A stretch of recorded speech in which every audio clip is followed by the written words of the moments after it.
Hace pocos días, en un punto de vista, les comentaba de mi participación en un congreso sobre el tema de los cristianos perseguidos organizado por el gobierno de Hungría y el gobierno de los Estados Unidos.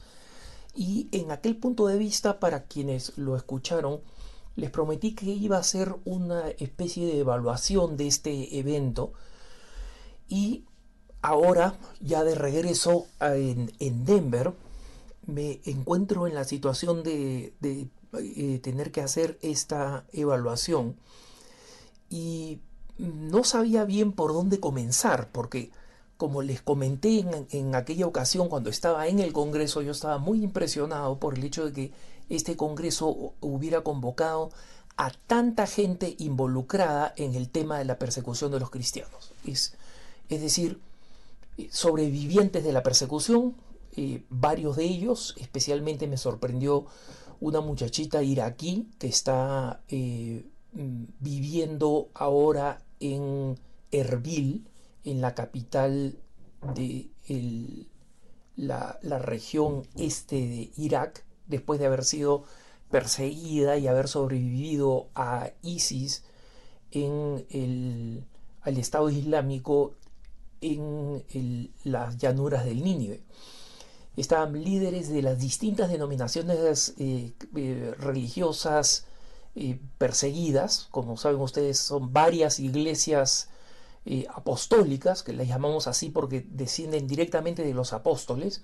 Son distintas iglesias que se conocen con el nombre genérico de ortodoxas, pero son muy diversas entre sí, y de distintos ritos orientales católicos, ¿no? Entonces esta presencia era muy importante. Había una presencia importante de musulmanes moderados, que son los que creen que la permanencia de los cristianos, que es más antigua que la de los musulmanes en estas tierras de la llanura del Nínive y del Medio Oriente, es fundamental para el futuro, porque ellos construyeron el pasado de esa región y el presente.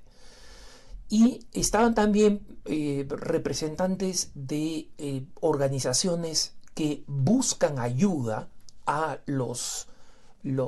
estas distintas comunidades cristianas, es decir, emigrantes, la mayoría de ellos en Estados Unidos, Canadá o Europa, de los libaneses, de los melquitas, de los maronitas, de los caldeos, de los católicos sirios, de los coptos, es decir, de estas distintas comunidades, y al mismo tiempo organizaciones que proveen ayuda, ¿no? Como algunas organizaciones no gubernamentales europeas, con ayuda a la iglesia necesitada, los Caballeros de Colón de Estados Unidos, y también la organización del gobierno de Hungría, de Gran Bretaña y de Estados Unidos, que están ayudando a restaurar materialmente las viviendas de aquellos cristianos que estaban en las llanuras del Nínive, ¿no? O sea, lo que es Irak, básicamente, y Siria, las regiones que fueron ocupadas y destruidas por el Estado Islámico.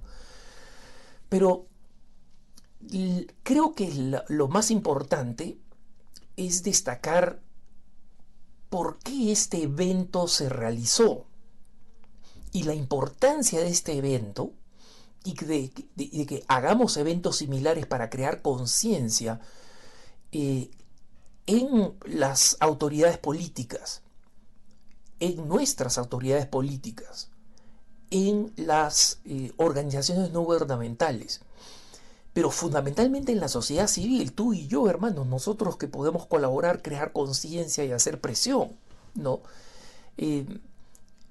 Me vino el día que partía de regreso, y les cuento la anécdota para que tengan ustedes una idea de los problemas que enfrentan los cristianos perseguidos, ya no tanto por sus perseguidores, porque varios de ellos han sido neutralizados o disminuidos, aunque sigue la persecución y la destrucción, ¿no? Pero no tanto como el 2014, el 2015 y el 16, fueron años terribles. Pero De regreso me tocó un vuelo muy temprano para salir de Budapest y en el automóvil que había puesto el gobierno para llevarnos al aeropuerto había solamente una persona más. Y esta persona era un embajador de uno de los Países Bajos, ¿no? Holanda, Bélgica y Luxemburgo son los Países Bajos, y estos son los países que proveen la mayoría de la burocracia de los trabajadores que están en las oficinas centrales de la Unión Europea, que están en Bruselas, en Bélgica. Y este diplomático preguntó mi opinión. Le dije que me parecía importante esta reunión porque estaban tantas de las personas interesadas e involucradas en esta defensa de los cristianos. Y él inmediatamente me dijo que él estaba completamente en desacuerdo, que había sentido que había perdido su tiempo, que su gobierno lo había enviado, pero que él había perdido su tiempo, porque él no creía en que tenía que haber una protección de los cristianos en particular, y menos todavía de los cristianos perseguidos por los musulmanes, y que el mundo tenía que dedicarse, y que sus naciones y la postura oficial de su nación, Holanda, era que los organismos internacionales, la Unión Europea y las Naciones Unidas, tenían que preocuparse por defender y combatir todo tipo de opresión, y no centrarse solamente en el caso de los cristianos perseguidos por los musulmanes. Y él me puso dos ejemplos. Me dijo: mira tú, los Rohingya, esta minoría musulmana que es perseguida en la antigua Birmania, en Burma, ¿no? Y que es constantemente desplazada hacia Bangladesh o el norte de la India. Y me puso otro caso, que es que hay algunas denominaciones protestantes que son perseguidas, incluso alguna gente arrojada en la cárcel en Rusia por las presiones de la Iglesia Ortodoxa rusa, que se considera la Iglesia Nacional, ¿no? Y que como tal, digamos, persigue a estos evangélicos, y que su país, Holanda, ha tenido que intervenir para defenderlo. Entonces me ponía el ejemplo como: mira, hay musulmanes que son perseguidos y hay cristianos que son perseguidos por otros cristianos, los protestantes por los ortodoxos. Entonces yo le dije: mira, yo estoy completamente de acuerdo con esta perspectiva de que nosotros tenemos que combatir toda forma de opresión. Estoy completamente de acuerdo. Pero siempre y cuando reconozcamos dos cosas. Número uno, que los cristianos son la gran mayoría de las personas religiosas perseguidas en el mundo, y que los principales perseguidores son los musulmanes. Es una cuestión de datos, es una cuestión de números, es una cuestión de geografía, es decir, en tantos lugares donde esto es lo que acontece. Y en segundo lugar, le dije que comprendamos que es absolutamente legítimo convocar a un evento como el que está haciendo el gobierno de Hungría y el gobierno de los Estados Unidos para contemplar y tratar de solucionar específicamente el caso de los cristianos, porque son precisamente la mayoría de los que son perseguidos en el mundo. Entonces, el diplomático, y ustedes se estarán preguntando: pero si es diplomático, ¿cómo puede haber sido tan poco diplomático en su discusión conmigo? Porque fue una discusión muy alturada, ¿no? Nadie perdió el control o perdió, digamos, o se exacerbó o alzó la voz, nada, no, muy respetuosa, ¿no? Porque además la persona pensaba, este diplomático pensaba de forma muy distinta, pero era muy gentil y muy educado en su trato, ¿no? Y yo repliqué ese comportamiento, pero él me decía: yo no creo que nosotros tenemos que convocar a una reunión para hacer algo específicamente sobre la persecución de los cristianos. Esa no es la posición de mi gobierno. no es la posición de la mayoría de gobiernos de la Unión Europea, y él estaba diciendo la verdad porque yo sé esto ya de hace tiempo, ¿no? Y por este motivo, nosotros no creemos que tiene que realizarse un grupo que se dedique específicamente a defender a los cristianos, sino que se dedique a defender a cualquier forma de opresión. Ese es el problema en el mundo, las formas distintas de opresión.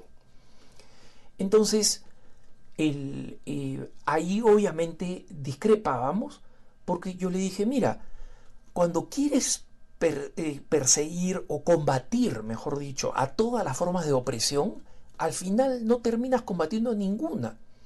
Y entendía esta mentalidad burocrática de la Unión Europea, que está muy preocupada con el lenguaje de los documentos, ¿no? Y que los documentos no destaquen de manera especial a los cristianos, no destaquen a nadie, y que los documentos además digan no solamente freedom of religion, o sea, libertad religiosa, sino freedom of belief también está incluida, es decir, libertad de creencia. ¿Y esto qué cosa significa? Significa que cualquier persona que cree cualquier cosa tiene que ser protegida. Yo creo que eso es correcto. Creo que en una sociedad democrática nosotros los católicos tenemos que saber convivir con personas que piensan distinto a nosotros o que piensan contra lo que pensamos nosotros.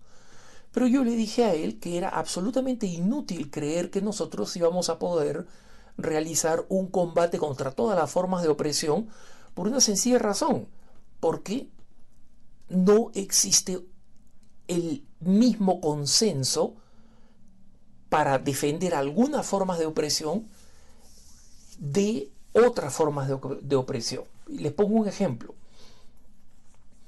En los países musulmanes, incluso los considerados moderados, no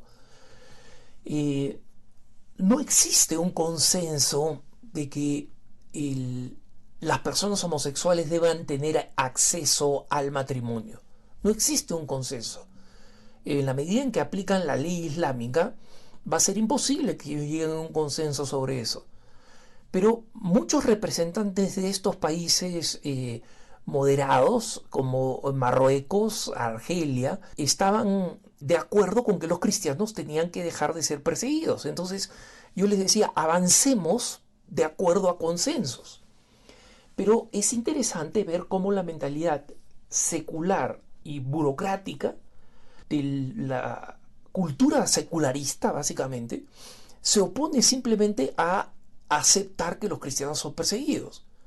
¿Y por qué? Porque en la mentalidad secular los cristianos somos, entre comillas, perseguidores.